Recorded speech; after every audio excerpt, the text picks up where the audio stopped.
ஓம். சாந்தோக்கிய உபனிஷத்தில் 4வது அத்தியாயத்திற்கு நாம் நுழைகிறோம். 3 அத்தியாயங்கள் வரைக்கும் பார்த்தோம். நிறைய உபாசனைகளை எல்லாம் நாம் 3வது அத்தியாயத்தில் பார்த்தோம். மது வித்யா, காயத்ரி வித்யா, சாண்டில்ய வித்யா போன்ற. அதுக்கப்புறம் நம்ம பார்த்தோம் பேழையில் இருக்கக்கூடிய ஆயுள் நிறைவுக்கான வித்யாக்களை எல்லாம் பார்த்தோம். அதிதெய்வ அதியாத்ம வித்யாக்கள்.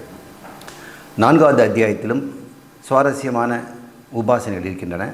அவற்றையும் நாம் இப்பொழுது பார்ப்போம். இங்கே 17 கண்டங்கள் இருக்கின்றன. அதில் 1 முதல் 3 கண்டங்கள் வரை ஒரு குறிப்பிட்ட வித்யா சொல்லப்படுகிறது. அது சம்பர்க்க வித்யா என்று பெயர். சம்பர்க்கம் என்பது காலத்தை தான் குறிக்கும். நாமெல்லாம் பகடை ஆடி இருக்கிறோம், தாயம் ஆடி இருக்கிறோம்.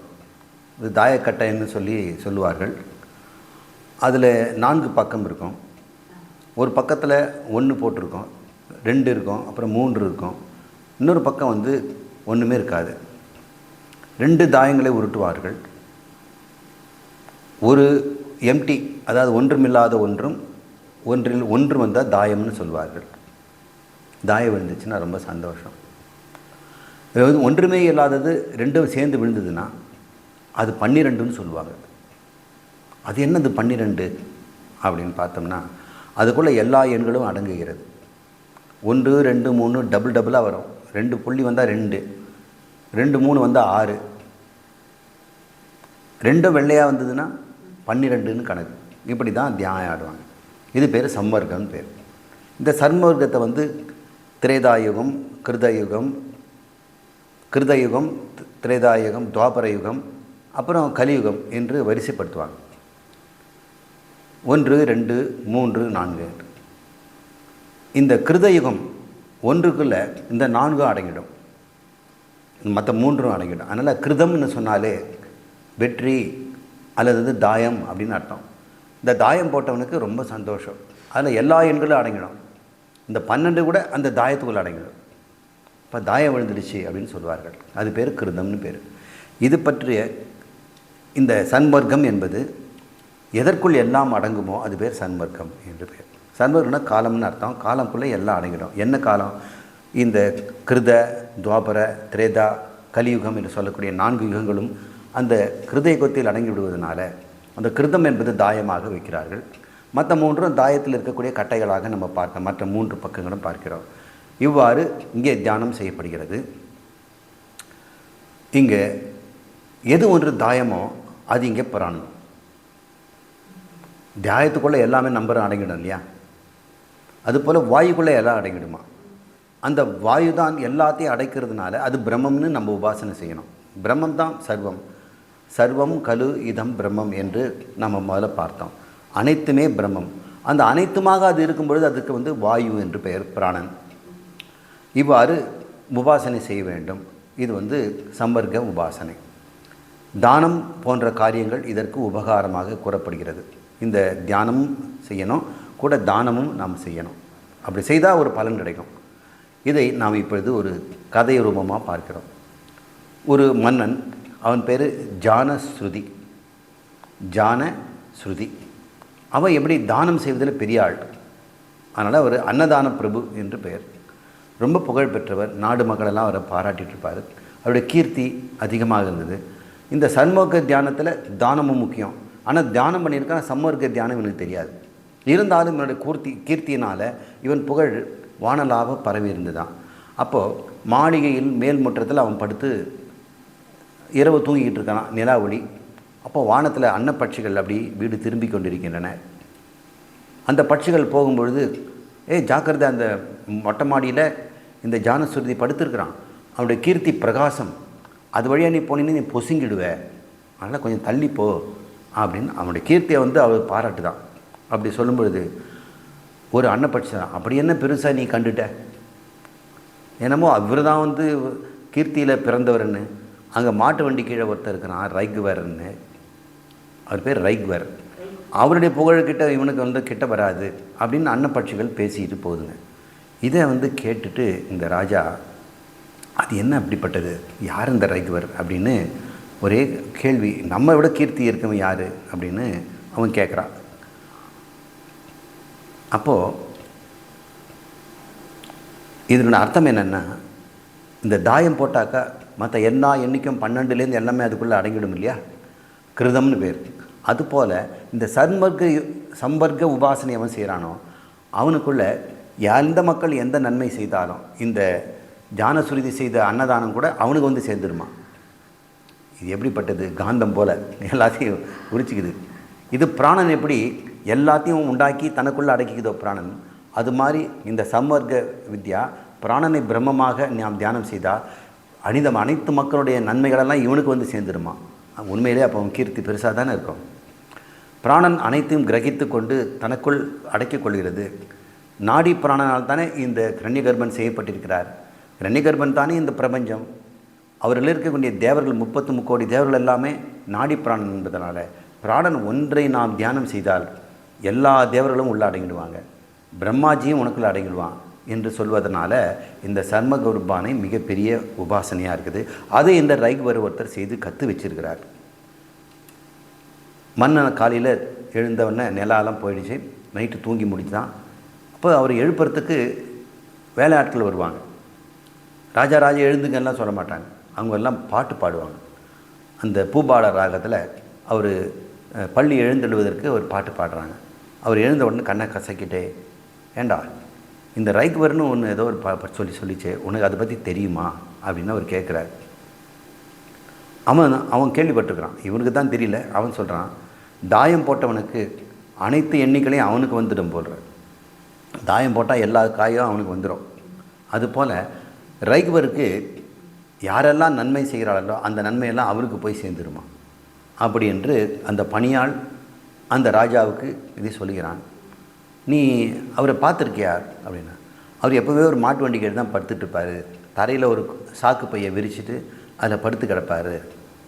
அடக்கடவுளே, இவ்வளோ நன்மைகளையும் வாங்கிக்கின்ற ரைக்வர் அவர் இந்த இந்த தியானத்தில் சிறந்தவர், என்னை விட பணக்காரனால இருக்கணும், அவன் இப்படி இருக்கிறானே, அது எப்படி அவனால் இந்த சொத்து சுகம்லாம் கிடைக்காத ஒரு ஆனந்தத்தில் அவன் இருக்க முடியும், நீ போய் கண்டுபிடிச்சிட்டு வா அப்படின்னும்போது, ராஜா நீங்கள் சொல்கிற மாதிரிலாம் அவர் இல்லை, உடம்பெல்லாம் சொறி சரங்கோட உடம்புல கொப்புளங்களால் நிறைஞ்சி அவர் அங்கே தான் கிடக்கிறாரு, அவர்கிட்ட என்ன எதுக்கு நீங்கள் எதுக்கு அவர்கிட்ட போய் கற்றுக்கிறது என்ன இருக்குது.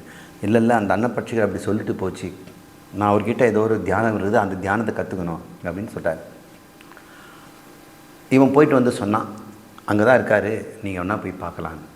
உடனடியாக மன்னர் 600 பசுக்கள் அவருக்கு தட்சணையாக கொடுக்குறது. ஒரு உபாசனை கற்றுக்கிறதுக்கு இவ்வளோ கஷ்டப்படுறாங்க, அவன் யூடியூப்பில் ரொம்ப லேசாக கற்றுக்குறோம். அந்த மன்னன் 600 பசுக்கள் எடுத்துக்கிட்டு, ஒரு கழுத்தில் போடுற பொன் மாலை ஒன்று எடுத்துக்கிட்டு, ஒரு ரதம், அதுக்கு ஓட்டுறதுக்கு இந்த கோவேறு கழுதைன்னு சொல்லுவாங்க, மட்டை குதிரைன்னு பேர். மட்டை குதிரை வந்து இந்த லோடு இழுக்கிறதுக்கெல்லாம் அது பயன்படும். அதில் ஒரு ரதமும் எடுத்துகிட்டு போகிறார். இப்போல்லாம் கார்லாம் கொடுத்து சீதனம் கொடுக்குறாங்க இல்லையா, மகளையும் கல்யாணம் கொடுக்கறதுக்கு எடுத்துகிட்டு போகிறார். மகள் சீதனமாக 600 பசுக்கள், பொன் மாலை, ரதம், கார் வண்டி சகிதமாக, இப்போல்லாம் பொண்ணு பேசுனா தட்சணையாக வரதட்சணையாக கொடுக்குறாங்க இல்லையா, இப்படி கொடுக்குறார். எடுத்துக்கொண்டு ரைக்வரரை அடைந்து இவற்றையெல்லாம் எடுத்துக்கொண்டு எனக்கு சம்வர்க்க உபாசனை சொல்லித்தாருங்கிறார். அவர் சொல்கிறாரு, எதுக்கு இதெல்லாம் என்கிட்ட கொண்டாந்து கொடுக்குற, எல்லா செல்வமும் நான் எனக்கு சர்மகத்தில் கிடச்சி போச்சு, ஒன்று இதெல்லாம் கொடுத்து எனக்கு ஒன்றும் ஆக போகிறதில்ல, இருந்தாலும் நீ அழகான பெண்ணை இந்த சொறி சிறுங்கு இருக்கிறவனுக்கு நீ கொடுக்குறேன்னு சொல்லியிருக்கிறல்ல, உன்னுடைய தானத்தை மெச்சி உனக்கு நான் சொல்லித்தரேன் அப்படின்னு அவர் சொல்லித்தரார். அவர் திருமணம் பண்ணிக்கிட்டார், எடுத்துக்கிட்டாரா, அந்த தட்சிணை வாங்கிட்டாருங்கிறது நமக்கு தெரியாது. ஒருத்தனுடைய தட்சிணை தருகின்ற அளவை பார்த்து இவன் எந்த அளவுக்கு இதன் மீது நாட்டமுடையவன் என்று அவர் சோதனை பண்ணி பார்த்து அவர் சொல்லித்தரார். இங்கே பார்ப்பார், இந்த அக்னி காற்றுக்குள்ளே அடங்கிடும்,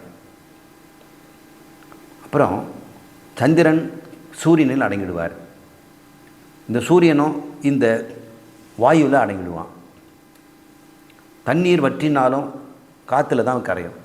இப்போ அக்னியும் காற்றுல தான் போகுது, தண்ணியும் காற்றுல தான் போகுது. ஏன்னா பஞ்சபூதங்களில் ஆகாசத்துக்கு அடுத்து வாயு, அதுக்கப்புறம் தான் அக்னி, அதுக்கப்புறம் தான் தண்ணீர், அதுக்கப்புறம் தான் நிலம். நிலமாக இருந்தாலும் தண்ணியில் கரையணும், தண்ணி கரைஞ்சதுனால அதை காவியாகி காற்றுல போகணும், எல்லாமே வாயுவில் போகும். வாயு தான் பிராணன். அவ்வாறு எல்லாம் அதுக்குள்ளே அடங்குறது இல்லையா? அது மாதிரி அனைத்து மக்களோட நன்மையும் நமக்குள்ளே அடங்கிடுமா?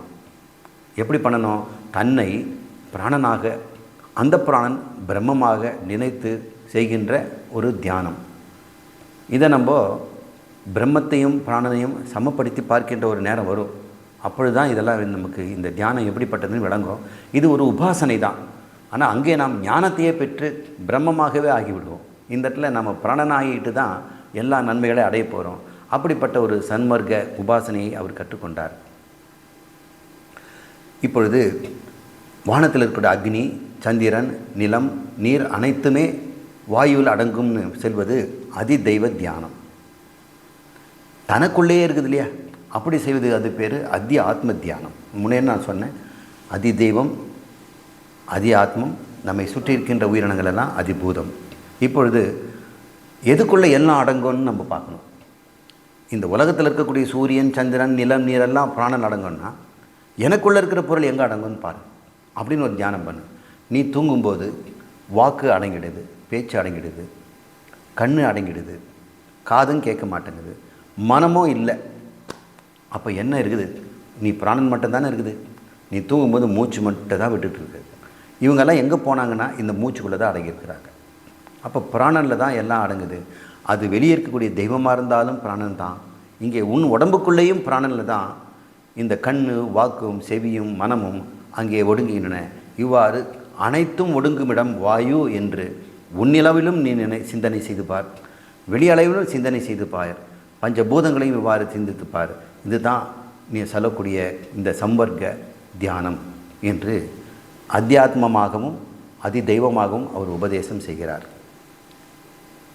இவ்வாறு இதை புரிந்து கொண்டோம். இதிலே தொடர்ந்து இன்னொரு உபாசனையும் வருகிறது. கபி என்ற ஒரு சந்ததி, ஒரு கோத்திரம், அதில் வந்தவருக்கு சுனகர்னு ஒரு ஆள், அபிப்பிரதாரி என்று ஒருத்தர் இருக்கிறார். இவங்க 2 பேரும் ஒரு திணையில் உட்காந்துட்டு சாப்பிட்டுட்டு இருக்கிறாங்க. பங்கு போட்டுக்கிட்டு ஏதோ சமாசாவோ ஏதோ வாங்கி சாப்பிட்டுட்டு இருக்கிறாங்க. அந்த காலத்தில் என்ன கிடைக்குமோ அதை அவங்க பங்கு போட்டு சாப்பிட்டுட்டு இருக்கிறாங்க. அப்போது இன்னொருத்தர் வரார். ஒரு பிரம்மச்சாரி வந்து எனக்கு கொஞ்சம் ஏதாவது கொடுங்க அப்படின்னு ஒரு உணவு கேட்குறாரு. அது எப்படி நாங்கள் கொடுக்க முடியும், எங்களுக்கு தான் இருக்குது அப்படின்னு சொல்கிறார். அப்போ அவர் சொல்கிறாரு, நீங்கள் சாப்பிட்றதுக்கு முன்னாடி ஒரு தியானம் பண்ணிட்டு தானே சாப்பிட்டீங்க, அது தப்புங்கிறார். நான் சொல்கிற மெத்தடில் செய்தால் தான் கரெக்டு அப்படின்னு சொல்கிறார். நீங்கள் பிரஜாபதிக்கு தான் நீங்கள் வந்து இன்றைக்கி எந்த உணவு கொடுத்தாலும் நம்ம வந்து பிரம்மார்ப்பணம், பிரம்மஹவிகி, பிரம்மாக்னம், பிரம்மநாகுதம், பிரம்மைவதேன கந்தவியம், பிரம்ம கர்ம சமாதினக, பிராணாய ஸ்வாகா, அபானாய ஸ்வாகா, வியானாய ஸ்வாகா, சமானாய ஸ்வாகா, உதானாய ஸ்வாகா, சர்வம் பிரம்மார்ப்பணம் என்று சொல்லிட்டு தான் நம்ம சாப்பிடணும். அப்படி நீங்கள் செய்யலை. அப்படி செய்வது தான் சரியானது. நீ பிரஜாபதியாக பிரம்மத்திற்கு தான், ரண்யகர்பனுக்கு தான் நீங்கள் அர்ப்பணம் செய்யணுமே தவிர நீங்கள் இப்படி சாப்பிட்றது தப்பு. நீங்கள் அந்த மெத்தட் நான் சொல்லித்தரேன், நீங்கள் எனக்கு சாப்பாடு கொடுங்கன்னு கேட்குறாங்க. அவங்க என்ன சொல்கிறாங்க, நாங்கள் வந்து சும்மா சாப்பிடல, நாங்களும் தியானம் பண்ணிட்டு தான் சாப்பிட்றோம். ஆனால் பிராணனை தான் நாங்கள் வந்து அக்னியாக, வாயுவாக வணங்குகிறோம், அதை செய்கிறோம் என்று சொல்கிறாரு. சரி, இதுலேருந்து என்ன தெரிஞ்சுக்கிறோன்னா, இவ்வளோ தான் இந்த உபநிஷத்துடைய இந்த கண்டம் சொல்லுது. நாம் என்ன புரிஞ்சுக்கிறோம்? சங்கரர் சொல்கிறாரு, மனிதர்கள் அந்த காலத்தில் ஒருத்தருக்கு ஒருத்தர் தன்னுடைய உபாசனையை மற்றவங்களுக்கு கற்றுக் கொடுத்தாங்க. உணவை பகிர்ந்து கொண்டார்கள், அதுபோல் உபாசனை பகிர்ந்து கொண்டார்கள். எப்படி ரைக்வரர் நம்முடைய ஜானஸ்ருதிக்கு சொல்லிக் கொடுத்தாரோ, அவர் என்னென்னோ கொடுத்தாரோ, இதே மாதிரி தியானமாக உணவையும் கொடுத்து நாம் எதை கொடுத்தாவது நாம் உபாசனை கற்றுக்கொள்ள வேண்டும். உபாசனை மூலம் தான் நாம் உயர்ந்த லோகமாக சத்தியலோகத்தை நாம் அடைய முடியும் என்பதனால கர்ம வாழ்க்கையில் வாழ்ந்தவர்கள் சொர்க்கத்தை விட சத்தியலோகத்தையே பெரிதாக நினைத்து உபாசனையும் செய்தார்கள். கர்மம் மட்டும் செய்தால் சொர்க்கலோகம், கர்மத்துடன் உபாசனையும் செய்தால் அது சத்தியலோகம் செல்வார்கள் என்று இந்த கண்டங்கள் முடிகின்றன. அடுத்தது 4 முதல் 9வது கண்டம் வரை சோடச கலா வித்யா என்று பெயர். இந்த விதையை நாம் இடைவேளைக்கு பிறகு இந்த விதியை நாம் கற்றுக்கொள்வோம். ஓம் சாந்தோக்கிய உபநிஷத்தில் 4வது அத்தியாயம். அதில் இருக்கின்ற 4 மற்றும் 4, 5, 6, 7, 8, 9 கண்டங்கள் இப்பொழுது நாம் பார்க்க போகிறோம். இந்த வித்யாவிற்கு, அதாவது இந்த உபாசனை அல்லது தியானத்திற்கு ஷோடச கலா வித்யா என்று பெயர். 16 கலை என்பது தான் ஷோடச கலா என்றோம். கலை என்பது ஒரு பொருளில் பல அளவுகள், ஒரு பொருளில் பல அளவுகள். நிலா ஒரு முழுமையானது, அதனுடைய பல அளவில் நம்ம பார்க்குறோம். 15 வளர்பிறையில் கொஞ்சம் கொஞ்சமாக அளவு பெருசாகி அளவு குறையும். இப்போ அளவு குறைஞ்சி கூடுவதை கலை அப்படின்னு சொல்கிறோம். உறுப்புகள் கூட இருந்தாலும் அதை கலைன்னு சொல்லுவாங்க. அந்த அளவு அல்லது உறுப்புகள் தொகுதிக்கு ஒவ்வொன்றுக்கும் கலை என்று பெயர். எதற்கெல்லாம் கலை இருக்குதோ அது பல பகுதிகளில் சேர்க்கப்பட்டதாக இருக்கும். அது சேர்க்கப்பட்டதாக குறைக்கலாம், கூட்டலாம். கலையோடு கூடினால் அதுக்கு சகலை என்று பெயர். கலை இல்லாத ஒன்று இருக்குது, அதில் பகுதிகளும் கிடையாது, உறுப்பும் கிடையாது, கூடியும் கூடாது, அதிகமாக அதிகாது. அது நிஷ்கலை, நிஷ்கலா அப்படின்னு பேர். அப்படி முக்கியமானது அப்படின்னா புஷ்கலா அப்படின்னு பேர். புஷ்கலான்னா முக்கியமானது, நிஷ்கலானா கலைகளே இல்லாதது. இங்கே 16 கலை இருக்கக்கூடிய ஏதோ 16 அம்சங்களை பற்றிய தியானத்தை பற்றி இது சொல்வதனால இது ஷோடச கலா வித்யா என்று பெயர். இதற்கு ஒரு கதை இருக்கிறது. வேத காலத்தில் ஒரு காலத்தில் ஒரு பெண் வசித்து வந்தாள். அவள் பேர் ஜபாலா. ஜபாலை அவளுடைய மகனுக்கு அம்மா பேரே வச்சுட்டாங்க. எப்பொழுதுமே அம்மா பேர் வரும்போது ஜபாலா என்றால் மகனுக்கு ஜாபலா என்று வரும். முதல் எழுத்து நெடிலாகும். அப்போ அவன் மகனுக்கு பேர் ஜாபாலன், இவன் பேர் ஜபாலா, இவன் பேர் ஜாபாலன். இந்த ஜாபாலன் 8 வயசு 8.5 வயசு அப்படி ஆகும்பொழுது, அம்மா நானும் ஸ்கூலுக்கு போகணுமா, எல்லா குழந்தைங்களும் என் ஃப்ரெண்டெல்லாம் போகிறான் குருகுலத்தில் வேதம் கற்றுக்கிறாங்க, எனக்கு நீ பூணூல் போட மாட்டியா, எனக்கு கிளாஸில் கொண்டு போய் விட மாட்டியா கேட்குறான். நீ போயிட்டு வா, நான் வேண்டான்னு சொல்லலை, நான் கொண்டு போய் சேர்க்குறேன், ஆனால் நாங்கள்லாம் வர முடியாதப்பா. ஏம்மா, அது ஒரு காரணம் இருக்குது, நீ மட்டும் போயிட்டு வா அப்படின்னு. அப்போ நான் போய் கேட்கும்பொழுது குரு கேட்பாரு, நீ என்ன கோத்திரம், உங்கள் அப்பா பேர் என்ன அப்படின்னு கேட்பாரு. நான் என்னம்மா சொல்கிறது? அவள் யோசிக்கிறாள். சரி தங்கம், நான் இளமையிலேருந்து சின்ன வயசுலேருந்தே வீடு வீடாக நான் வேலை செய்கிற ஒரு வேலைக்காரி. அப்படி தான் நான் பழைச்சி வந்தேன். பல வீடுகளில் வேலை செய்திருக்கிறேன். அந்த வீட்டில் ஏதோ ஒரு வீட்டில் நான் யாரோடு இருந்ததுனால நீ பிறந்த. அதனால் அவர் யாருன்னு எனக்கு தெரியாது. உண்மையிலே உன்னுடைய அப்பா யாருன்னு எனக்கே தெரியாது. இதுதான் உண்மை. இந்த உண்மையை அப்படியே உங்கள் குருநாதர்கிட்ட நீ சொல்லிடு.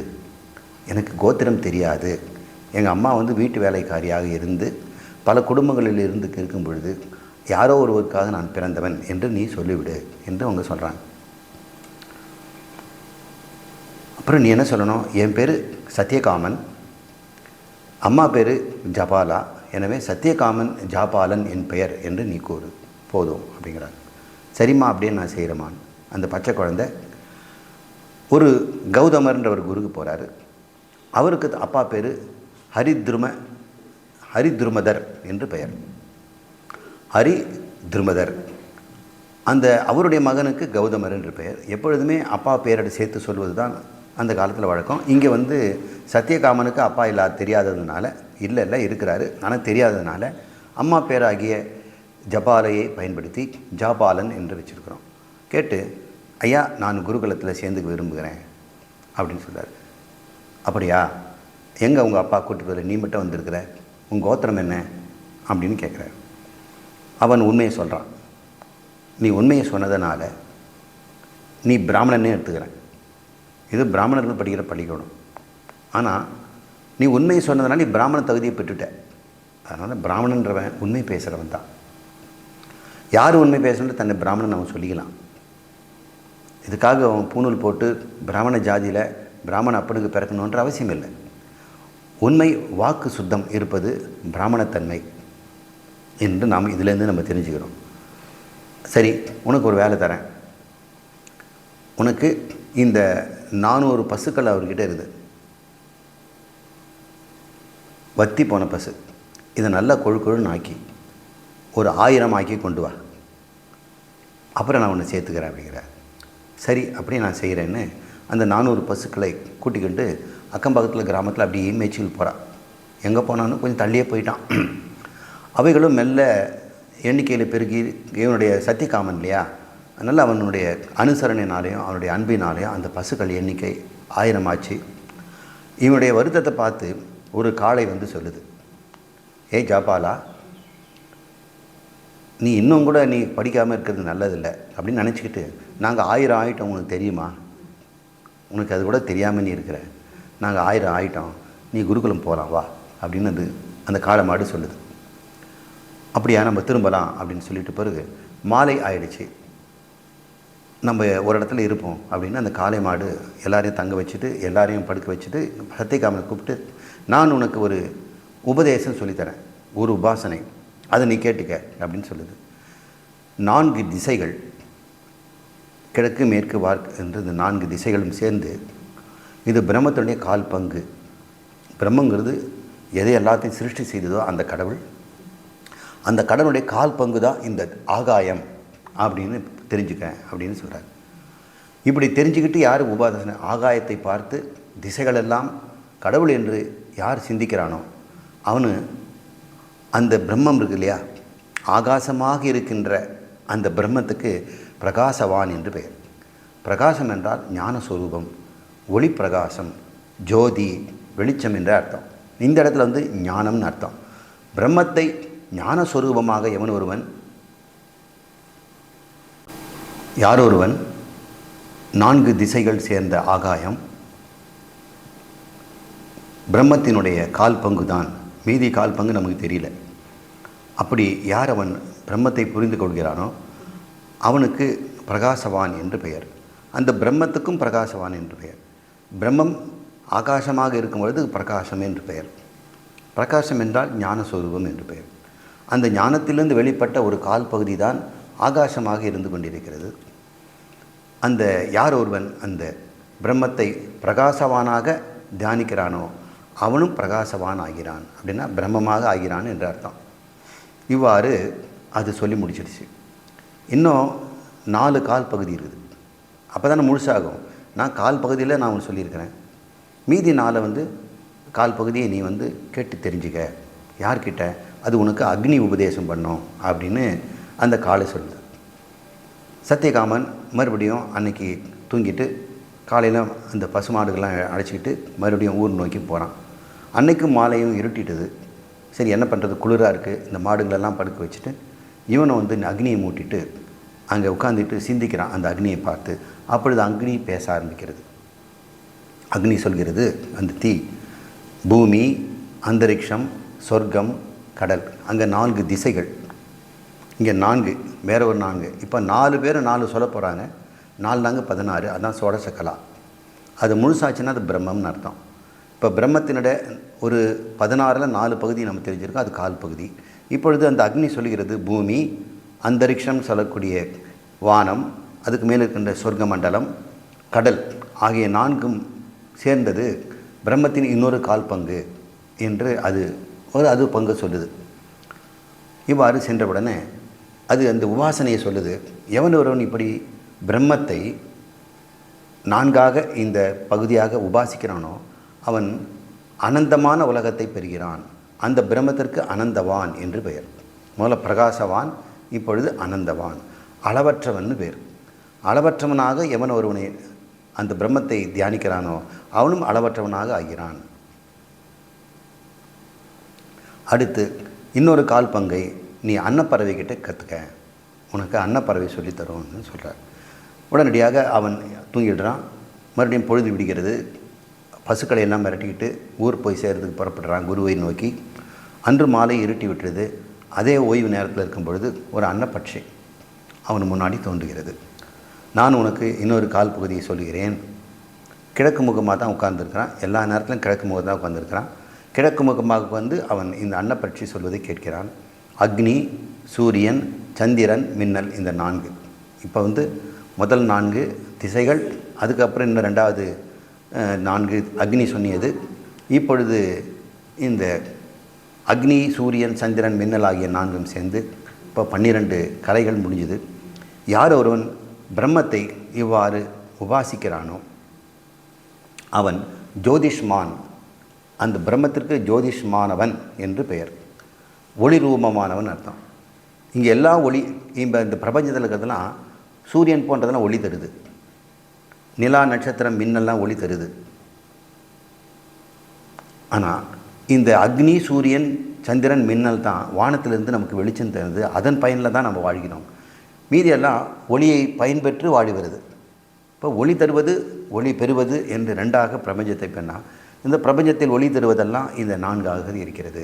எனவே சார், எங்கள் வீட்டில் எலக்ட்ரிக் பல்ப் இருக்குது, அதோட ஒளி தருது, இதில் சேர்த்துக்கலாமா? தாராளமாக சேர்த்துக்கலாம். அந்த ஒளியும் சூரிய ஒளி தான்.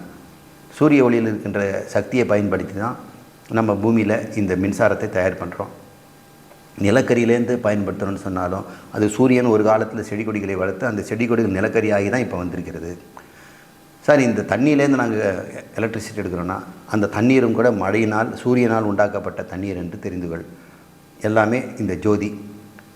ஜோதியாக பிரம்மம் இன்னொரு கால்பகுதி இருக்கிறார். அதனால் அவருக்கு ஜோதிஷ்மான் என்று பெயர். யார் ஒருவன் அவ்வாறு தியானம் செய்கிறானோ அவனுக்கும் ஜோதிஷ்மானவன் என்று பெயர்.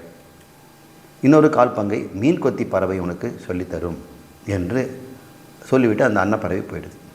அன்று இரவும் கழிந்தது. 4வது நாள் அவன் மாலை ஊரை நோக்கி திரும்பும் பொழுது ஓய்வெடுக்கிறான். கிழக்கு முகமாக உட்கார்ந்து கொண்டிருக்கும் பொழுது மீன் கொத்தி பறவைக்கு காத்திருக்கிறான். அப்போ மீன் கொத்தி பறவை அவன் முன்னாடி தோன்றி அது சொல்லுகிறது, பிராணன், கண், காது, மனம் ஆகிய இந்த 4ம் சேர்ந்து பிரம்மத்தின் இன்னொரு கால் பங்காகிறது. இது வரைக்கும் 16 முடிச்சிருக்கோம்.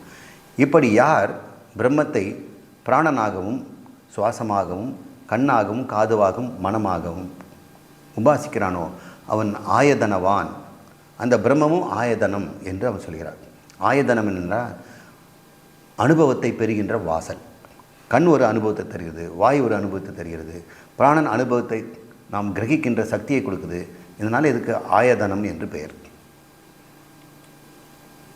இவ்வாறு அவன் 4 குருநாதர்கிட்டேருந்து கற்றுக்கிட்டான். காளை மாடு, அக்னி, அன்னப்பறவை, மீன் கொத்தி, இதெல்லாம் குருநாதர்களாக இருந்து பிரம்மத்தினுடைய 16 கலையும் சொல்லிக் கொடுத்துருக்கு. அத்தியாத்மம், அதிதெய்வம், அதிபூதம் அனைத்தும் அவன் தெரிஞ்சுக்கிட்டான். அனைத்துமே பிரம்மம்னு தெரிஞ்சுக்கிட்டான். ஜோதிகள் எல்லாம் அதுதான். ஜோதிஷ்மான், அனந்தவான், பிரகாசவான். இவ்வாறு அவன் தெரிந்து கொண்ட பிறகு கௌதமர்கிட்ட வந்து சேர்றான். கௌதமருக்கு பார்த்து திடுக்கிட்டு போகிறார். அவன் முகத்தில் பிரம்ம கலை வீசுது, பிரம்ம வர்ச்சஸ். ஏ சத்தியகாமா, உன் முகத்தில் பிரம்ம ஞானத்தை பெற்றவன் போல் அல்லவா உன் முகம் ஜொலிக்குது. யார் உனக்கு இந்த உபதேசம்லாம் கொடுத்ததுன்னு அவர் கேட்கிறார். அவருக்கு எப்படியோ உபதேசம் பெற்றவன் மாதிரி தெரியுது. நாம் இத்தனை நாளுக்கு இருந்தோம், இவனுக்கு நம்ம கொடுக்கல, ஆனால் இவன் பெற்றுவிட்டு வந்துவிட்டானே, எப்படி, யாருன்னு. அவங்க ஒன்றும் சொல்லலை. மனிதர்கள் எனக்கு தவிர மீதி தான் எனக்கு உபதேசம் பண்ணிச்சு. ஆனால் மனிதர் குருக்கிட்டேருந்து நான் கேட்டவர் தான் உண்மையான ஞானம் என்று நான் உங்களை கேட்கிறேன். நீங்கள் எனக்கு உபதேசம் கொடுங்க. நான் பெற்றதெல்லாம் மனிதர்கள் அல்லாதவர்கிட்டேருந்து, இயற்கையிலேருந்து நானே கண்டுபிடிச்சேன் அப்படின்னு புரிஞ்சுக்கணும். காளை மாடு பேசுமா, அக்னி பேசுமா அப்படின்னு நினைக்கக்கூடாது. இயற்கையை கவனிக்கிறான். இவனுடைய பிரத்யட்ச பிரமாணத்தின் மூலமும் இவனுடைய புத்தியின் அனுமானத்தின் மூலமும் இவ்வளவும் தெரிஞ்சுக்கிட்டான். ஆனால் இவ்வளவு தெரிஞ்சுக்கிட்டது கலைகள் தான். கலைகளுக்கு நிஷ்கலங்கமான அந்த பிரம்மத்தை இன்னும் தெரிஞ்சுக்கல இல்லையா, அதை உங்ககிட்டேருந்து தான் தெரிஞ்சுக்க முடியும்னு அவனுக்கு தெரியுது. நாம் எவ்வளவு தான் சுயமாக புத்தியை பயன்படுத்தி அனுமானத்தின் மூலம் இயற்கையை பார்த்தே தெரிந்து கொள்வேன் என்று யாராவது ஒருத்தர் குருநாதன் எனக்கே நான் அறிவிந்து கொண்டேன், எனக்கு எந்த குருநாதனும் இல்லை, சுயம் அறிவு என்று சொன்னால் அது பூரணமல்ல. பிரம்மத்தின் 16 கலையும் தெரிந்தாலும் கூட நிஷ்கலங்கமான அந்த பிரம்மத்தை மனித குருவிடம் தான் பெற முடியும் என்று அவன் சொல்கிறான். அப்போது குரு சொல்லி அவருக்கு அந்த விதையும் பூரணமாக தருகிறார். இவ்வாறு இந்த சத்தியகாமன் ஜாபாலனுடைய உபாசனைகள் இந்த சோடசகலா உபானசை நிறைவு பெறுகிறது. கண்டம் 10 - 15 4வது அத்தியாயம். இதற்கு பெயர் உபகோசல வித்யை. உபகோசலன் என்பவன் இதை நமக்கு தந்திருப்பதனால அவன் பெயராலேயே உபகோசல வித்யை என்று சொல்லப்படுகிறது. அவருடைய கதையை நாம் பார்ப்போம். கமலன் என்கின்றவன் அவனுடைய மகன் உபகோசலன். கமலனன் என்பவன் அவனுடைய அப்பா, அவனுடைய மகன் உபகோசலன். 12 வருடங்கள் அந்த சத்தியகாம ஜாபாலிடம் பிரம்மச்சாரியாக இவன் வாழ்கிறான். யார்? உபகோசலன். இதுக்கு முன்னாடி நம்ம பேசுனது சத்தியகாம ஜாபாலன். அவனுக்கு ஸ்டூடெண்ட்டாக இவன் வரான். அவன் தானா இவன் நமக்கு தெரியாது. பெயர்கள் சத்தியகாம ஜாபாலன் என்பதனால அதே குருவாகவும் இருக்கலாம், ஒரே உபனிஷத்தில் வருவதனால் அவரைத்தான் சொல்லும் என்று எடுத்துக்கொள்ளலாம். உபகோசலன் பிரம்மச்சரியாக அவனிடம் வாழ்கிறான். பல காலமாக அக்னி காப்பது தான் அவனுடைய வேலை. ஒரு மாணவனுக்கு பல வேலை கொடுத்துருப்பாங்க. மாடு மேய்க்கிறது, பால் கறக்கிறது, வீடு கூட்டுறது அப்படின்னு அந்த பள்ளிக்கூடத்தில் இருக்கக்கூடிய வேலைகள். இவனுக்கு அக்னியை காப்பாற்றுறது. 3 அக்னிகள் எப்பவும் இருக்கும். 3க்கும் தனித்தனி பெயர் இருக்குது. அந்த 3 அக்னியும் அணையாமல் காப்பாற்றுறது ஒரு பெரிய வேலை தான்.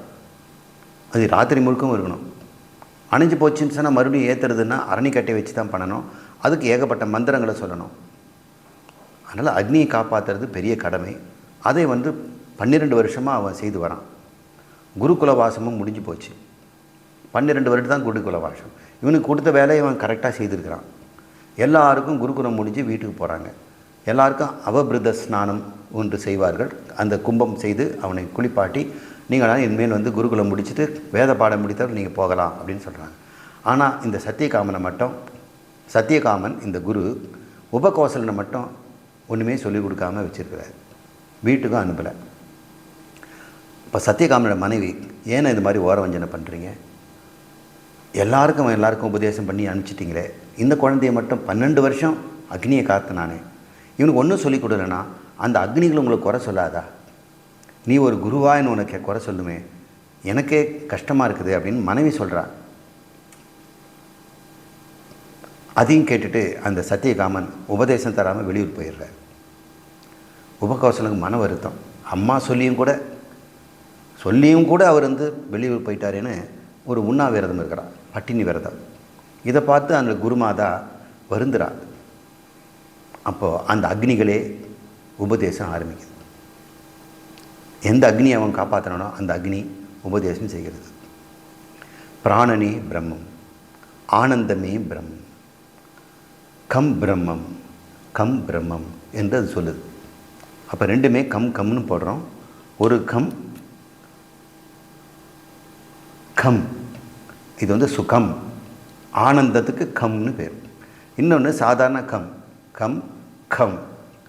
கம் என்று சொன்னால் இது ஆகாசம். கம் என்று சொன்னால் அது ஆனந்தம். சுகம் என்று கேள்விப்பட்டிருப்பீங்களே, சுகம் துக்கம். அந்த சுக்கத்தில் வர 2வது கா இது. அந்த காவை இந்த 2 போட்டிருக்கிறேன். கம்னு பேர். கம் அப்படின்னு சொன்னால் அது ஆனந்தம். அழுத்தம் கொடுக்காம கம் என்று சொன்னால், வான்னு சொல்கிறல கம் ஹியர், அந்த மாதிரி கம் சொன்னால் அது ஆகாசம் என்று பேர். இந்த ஆனந்தமும் ஆகாசமும் தான் பிரம்மம் என்று அந்த அக்னி அவனுக்கு உபதேசம் பண்ணுது. அது எப்படி ஆனந்தம் பிரம்மம், ஆகாசம் பிரம்மம்? கொஞ்சம் இதை புரிஞ்சுக்குவோம். பிரம்மத்துக்கு ஆனந்தம் இல்லைன்னா அது பிரம்மமாக இருந்து ஒரு பிரயோஜனம் இல்லை. கடவுள் தான் பிரம்மம். அவருக்கு ஆனந்தம் குறைவாக இருக்கும். அவர் ஆனந்தத்துக்காக ஏதாவது செய்துக்கிட்டே இருப்பார். ஆனந்தத்துக்காக சிருஷ்டி பண்ணுறாருன்னா நம்மளை விட மோசமானவர் அவர்.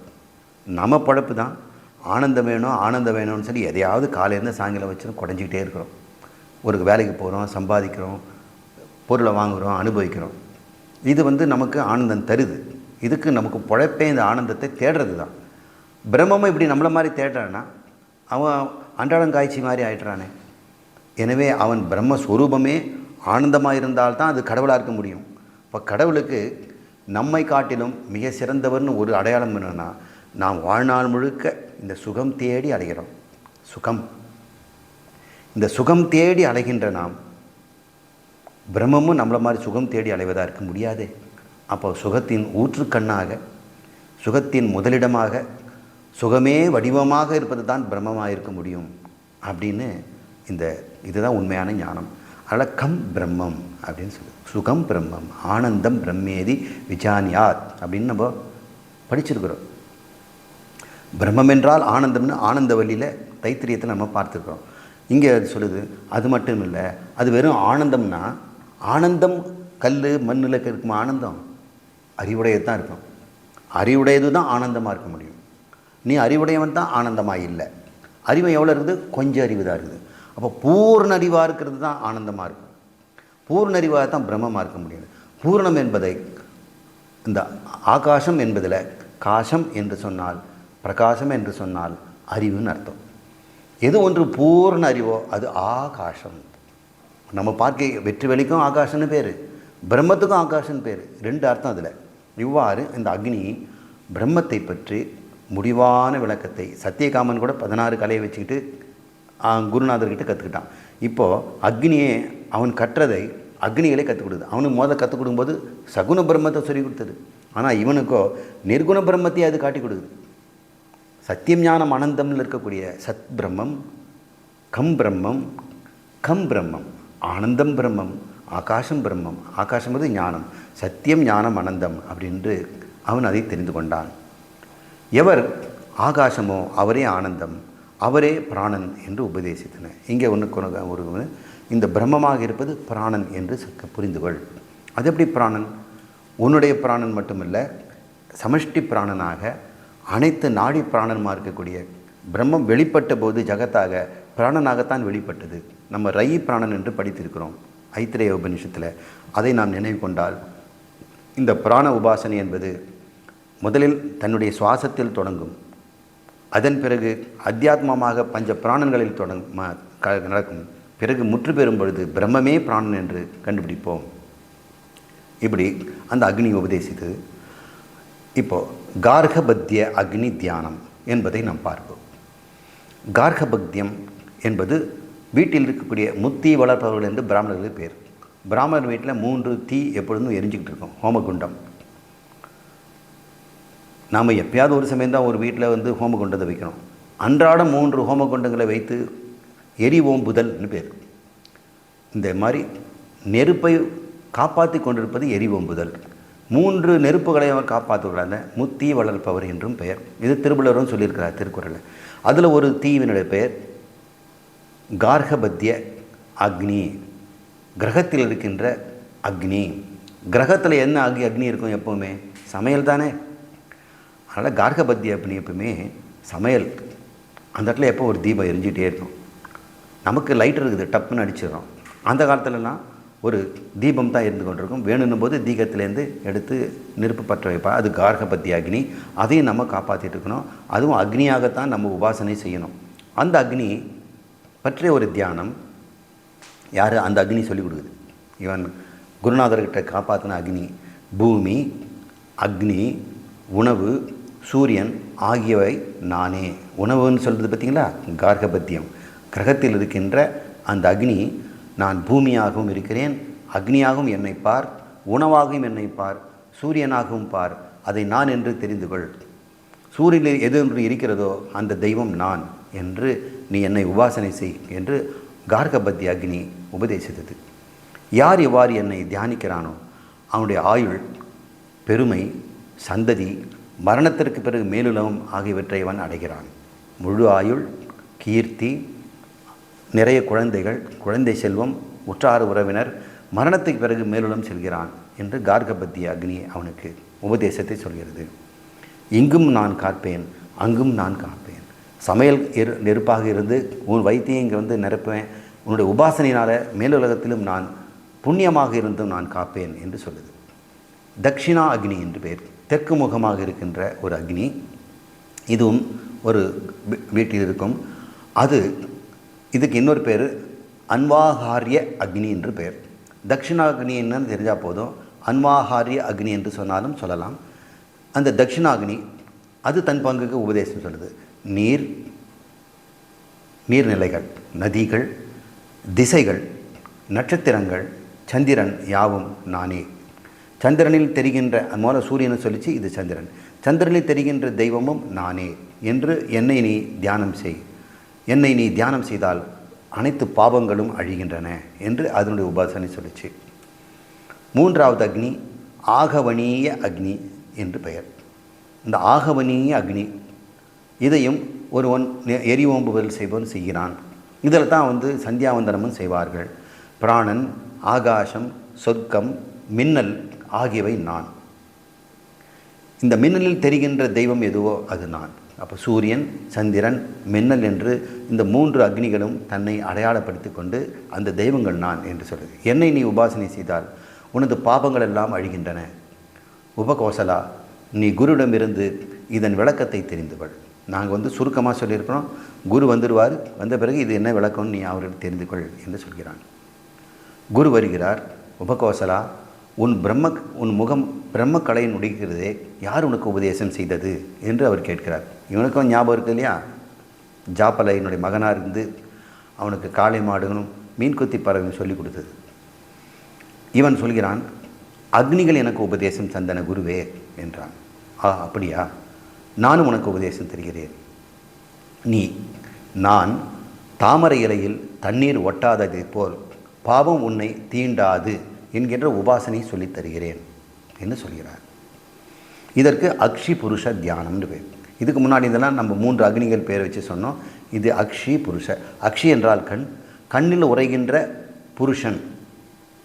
புருஷன் என்றால் பிரம்மம் அல்லது ஆத்மா. கண்ணில் உரைகின்ற ஆத்மாவை பற்றிய தியானம். இவன் தியானம் செய்தால் என்ன கிடைக்கும் உனக்கு? எந்த ஒரு பாபமும் உன்னை ஒட்டாது. எப்படி? தாமரைகளில் தண்ணீர் ஒட்டுவது போல. எப்படி ஒட்டும்? அது ஒட்டவே ஒட்டாது. நீ கர்மங்களில் ஈடுபட்டு கொண்டிருப்பாய், ஆனால் கர்மத்தினால் உண்டாகிற பாபம் உன்னை ஒட்டாது. நீ உலகத்தை அனுபவித்து கொண்டிருப்பாய், இந்த அனுபவத்தினால் சில பேர் பாபம் செய்துறாங்க, அந்த பாபமும் உன்னை ஒட்டாது. கர்மத்திலும் பாபம் ஒட்டாது, கர்மத்தில் கிடைக்கின்ற பலனை அனுபவிப்பதும் பாபம் ஒட்டாது. அப்படி என்றால் நீ எப்படி தான் இந்த உபாசனையின் மூலம் நீ செய்து கொண்டால் நீ கர்மம் செய்து கொண்டும் உலகத்தை அனுபவித்து கொண்டும் வாழ முடியும். அதை நான் சொல்லித் தருகிறேன் என்று அந்த உபாசனை சொல்கிறார். அது அக்ஷி புருஷ தியானம். கண்ணில் உரைகின்ற தெய்வம் ஆத்மாவே என்று சொல்கிறார். ஆத்மாவை எங்கெல்லாம் நீ தேட வேண்டாம், கண்ணிலிருந்து அதுதான் பார்த்து கொண்டிருக்கிறது. இவர் பாபமற்றவர், பயமற்றவர், மரணமற்றவர், அவரே பிரம்மம். எப்படி? தண்ணீரில் தாமரையில் தண்ணீர் பால இந்த கண்ணீர் கூட கண்ணில் தண்ணீர் வந்ததுன்னா வழிஞ்சு ஓடிடும். எப்பவுமே கண்ணில் தண்ணி நிற்கிறது இல்லை. சில சமயம் கண்ணில் எண்ணெய் விட்டுட்டு பாருங்கம்பாங்க. விளக்கெண்ணெய் விட்டு பார்த்தேன் சார், விளக்கெண்ணையோ அல்லது நெய்யோ எது விட்டாலும் கண்ணில் ஒட்டுவதில்லை. நீ மற்ற இடத்துலலாம் போட்டு பாருங்கள், கையில் பிசு பிசுன்னு விளக்கெண்ணெய் ஒட்டிக்கும், நெய் ஒட்டிக்கும், தலையில் ஒட்டினாலும் எண்ணெய் ஒட்டிக்கும். ஆனால் கண்ணில் நீங்கள் எண்ணெயை ஊற்றினால், தண்ணீரை ஊற்றினால் அது ஒட்டாமல் ஒழிடும். அதுபோல் கண்ணில் உரைகின்ற புருஷனாக அவனை நீ உன்னை நினைத்து கொண்டால் உன்னிடம் கண்களால் பார்க்கின்ற எந்த பாபங்களும், கண்களால் செய்கின்ற செயல் எதுவும், இந்த மாதிரி கண் மட்டுமில்லை அனைத்து உறுப்புகளிலும் செய்வதும் உன்னை ஒட்டாது. கண்களில் இருக்கின்ற தெய்வமாக பிரம்மத்தை, ஆத்மாவை நீ அறிந்து அதுவே நான் என்று உபாசனை செய் என்று சொல்கிறார். இதனால் பிரம்ம மங்கலம். இவ்வாறு அறிபவன் சர்வ மங்கலம் அடைகிறான். பிரம்மம் எப்பொழுதும் சுபம், அது ஆனந்தம், முடிவு, அதுதான் பரம புருஷார்த்தம், அது மங்கள புருஷார்த்தம், அதையே நீயும் அடைகிறாய் என்று சொல்கிறார். பிரம்மமே ஒளியாக இருக்கிறது. இவ்விதம் உபாசிப்பவன் அந்திம கிரியை இல்லாவிட்டாலும் சத்தியலோகத்தை அடைகிறான் என்று சொல்கிறார். யார் இந்த மாதிரியெல்லாம் ஞானத்தை பெற்று இந்த கார்கபத்திய அக்னி, ஆகவாகினி அக்னி, என்ற தட்சிணாகினி போன்ற அக்னிகளையும் குருவிடம் இருந்தும் உபதேசம் பெற்று இந்த அக்ஷி புருஷ தியானத்தையும் செய்கிறானோ, அவன் சாகும் பொழுது அவனுக்கு மகன் கூட இல்லாமல், அவனுக்கு அந்திமக்கிரியை செய்யாமல் பிணம் அப்படியே ரோட்டில் கிடந்தாலும் சரி, சாக்கடையில் கிடந்தாலும் சரி, அவனுக்கு புதைக்காமலே எங்கேயும் மறந்து போனாலும் சரி, அவன் நேரடியாக சத்தியலோகம் செல்கிறான். அவனுக்கு அந்திய கிருமி தேவையில்லை என்று இந்த உபதேசம் சொல்கிறது. ஒளியிலிருந்து பகல் அவன் எங்கே போகிறான்னு சொல்லுது. முதல்ல அவன் இறந்த பிறகு ஒளியாகிறான். பகல் என்றதும் வளர்பிறை, உத்தராயணம், வருடம், சூரியன், சந்திரன், மின்னல் ஆகிய தெய்வங்களெல்லாம் அவனை கூட்டிகிட்டு போவான். இவன் அப்படிதானே உபதேசம் பண்ணான். அப்படி உபதேசத்துக்கு அந்த உபாசனை செய்த தெய்வங்களெல்லாம் வரிசையாக இவனை கூட்டிகிட்டு போகுமா. சத்தியலோகவாசி அங்கேருந்து நேராக இறங்கி வருவாரா? அவரும் இது மாதிரி போனவர் தானே. இந்த தெய்வங்களெல்லாம் கொண்டு வந்து கொடுக்கும்பொழுது கடைசியாக சத்தியலோகவாசி வாங்கன்னு இருகரம் கொண்டு மேளவாத்தியங்களோடு மாலை அணிவித்து அவர்களை கொண்டு செல்வார்கள். அங்கு சென்றவன் மறுபடியும் மனித உடல் எடுப்பதில்லை என்று இந்த உபதேசம் நமக்கு நினைவுபடுத்துகிறது. இவ்வாறு நாம் உபகோசல தியானத்தை பற்றி தெரிந்து கொண்டோம். அடுத்து ஒரு தியானம் இருக்கிறது, அதையும் நாம் பார்த்து விடுவோம்.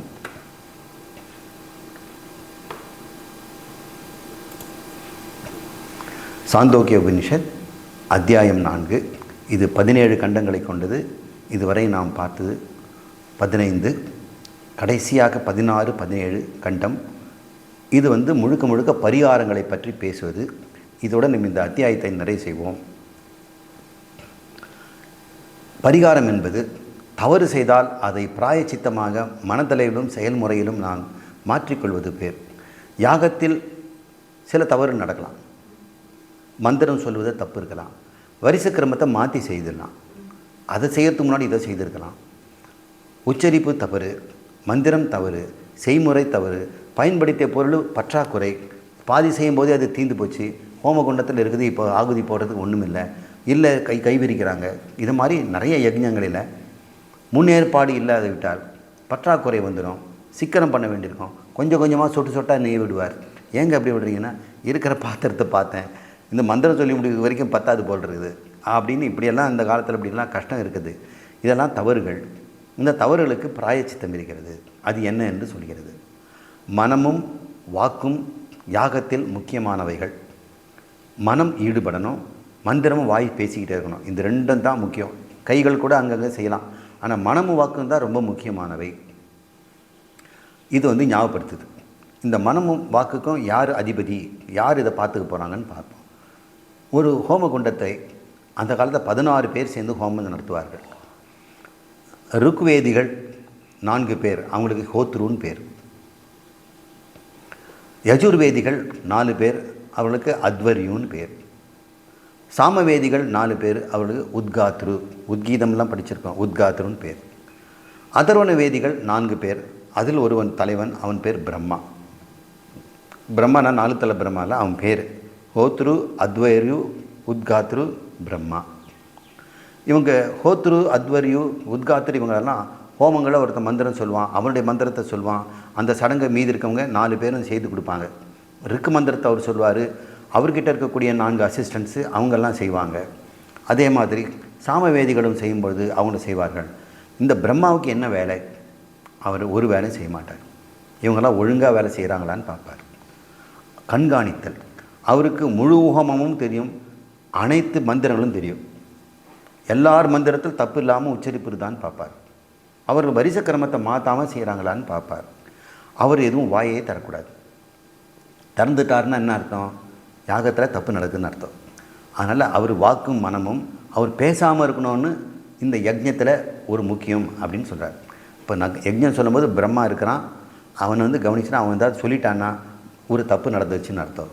அதனால் அவன் பேசாமல் இருக்கும்படி நீ யஜ்ஞத்தை செய் என்று பிரம்மாவுக்கு மந்திரங்கள், கிரியைகள் ஆகியவற்றை கண்காணிக்கும் பொறுப்பு இருக்கிறது. தவறு நேர்ந்தால் என்ன பரிகாரம் செய்வது என்றும் அவர் செய்வார். அப்போ பரிகாரம் செய்கிறது தான் அவருடைய வேலை. யார்? அதர்வண வேதத்தை பார்க்கின்ற அந்த குருக்கள். பிரம்மாவுக்கு இந்த பிரம்மனா அந்த யஜ்ஞம் செய்பவருக்கு வாக்கு செயல்படக்கூடாது. பண்ணிட்டாருன்னா தப்பு நடந்ததுன்னு அர்த்தம். செயல்படாது இருக்க வேண்டும். மனம் மட்டும் செயல்படணும். ஏன் மயம் செயல்படணும்னா கண்காணிக்கணும், மந்திரம் ஒழுங்காக செய்கிறாங்களா. அதனால் மனம் அவருக்கு வேலை செய்யணும், வாக்கு செயல்படக்கூடாது. மற்றவங்களுக்கெல்லாம் மனமும் வாக்கும் செயல்பட வேண்டும், அதுவே நல்லது என்று சொல்லப்படுகிறது. உச்சரிப்பு தவறுக்கு அந்த பிரம்மா வியாக்கிருதி ஹோமம் என்று ஒன்று செய்வார். அந்த வியாக்கிருதி ஹோமம் செய்துட்டான்னா இவங்க யார் தப்பு செய்தாலும் அதில் பாவம் நீங்கிவிடும். பிரம்மாஜி ஏன் இந்த வியாக்கிருதி ஹோமம்ன்றதை இப்போ இந்த உபனிஷத்து நம்ம சொல்லுது. அப்படி யஜ்ஞங்களை தவறு நடந்தால் கூட ஒரு ஹோமம் சரி பண்ணுறாங்களே, அந்த கிராமத்துக்கு ஏன் அந்த பேர் வியாக்கிருதி ஹோமம்? ஏன்னா பிரம்மாவும் படைக்கும் பொழுது யஜ்ஞம் தான் பண்ணார். அவர் எப்படி யஜ்ஞம் பண்ணார்? அந்த யஜ்ஞத்துக்கு என்ன பேருன்னா அது வியாக்கிருதி ஹோமம் அப்படின்னு சொல்லுது. பிரம்மாஜி உலகங்களை தியானித்தார். நான் உலகங்களை படைக்கப் போடுகிறேன். இந்த உலகத்துடைய சாராம்சத்தை எடுக்கிறார். எடுத்த சாரிலேருந்து தான் உலகத்தை உண்டாக்குறார். அவற்றின் உலகங்களை சாரம் அதை அக்னியாக பார்க்கிறார். பூமியின் சாரமாக அக்னியும், அந்தரிக்ஷத்தின் சாரணமாக வாயுவையும், சொர்க்கத்தின் சாரமாக சூரியனையும் அவர் கண்டுபிடித்தார். அடுத்து வேதங்களை தியானிக்கிறார். இதில் என்ன சாரம் எடுக்கலாம்? அது ருக்கின் சாரமாக பூஹு, யஜுர்வேதத்தின் சாரமாக புவக, சாமவேதத்தின் சாரமாக ஸ்வக என்பது கிடைத்தது. ருக்கு மந்திரத்தில் தவறு நேர்பட்டால் பூஹு ஸ்வாஹா என்று ஹோமத்தை செய்ய வேண்டும், அந்த மந்திரத்தை செய்ய வேண்டும். அதுக்கு பிரம்மா கார்கபத்திய அக்னிக்கு ஆகுதி செய்வார். எப்படி? ருக்கு மந்திரத்தை ஏதாவது தப்பு செய்துட்டார்னா, இங்கே 3 பேர் இருக்கிறாங்க, அது செய்தார்னா பூஹு ஸ்வாஹா என்ற ஹோமத்தை செய்து எந்த அக்னிக்கு செய்யணும்? கார்கபத்திய அக்னிக்கு ஆகுதி செய்யணும். ஒருவேளை யஜுர்வேதி தப்பு செய்துட்டார்னா யஜுஸ் மந்திர தவறுக்கு புவக ஸ்வாஹா என்ற ஒரு மந்திரத்தை உச்சரித்து தட்சிணாகினிக்கு ஆகுதி செய்ய வேண்டும். சாம மந்திரத்தில் செய்த தவறுக்கு ஸ்வஹ ஸ்வாஹா, பூஹு பூவர்கு ஸ்வஹ என்று சொல்கிறோம். ஸ்வஹ ஸ்வாஹா என்று மந்திரத்தை சொல்லி ஆகவனீய அக்னிக்கு ஆகுதி செய்ய வேண்டும். இதெல்லாம் இந்த பிரம்மாவுடைய கடமை. இது நமக்கு இந்த உபனிஷத் தெரிவிக்குது. இவ்வாறு இந்த 4 அத்தியாயம் நிறைவு பெறுகிறது. நாம் பரிகாரத்துடன், ஹோம பரிகாரத்துடனும், உபசலனுடைய வித்யா, காளை மாடுகள்லாம் சொல்லிக் கொடுத்த சோடசகலா வித்யா ஆகியவற்றை இந்த அத்தியாயத்தில் நாம் நிறைவாக பார்த்தோம். அடுத்து 5வது அத்தியாயத்தில் மீண்டும் சந்திப்போம்.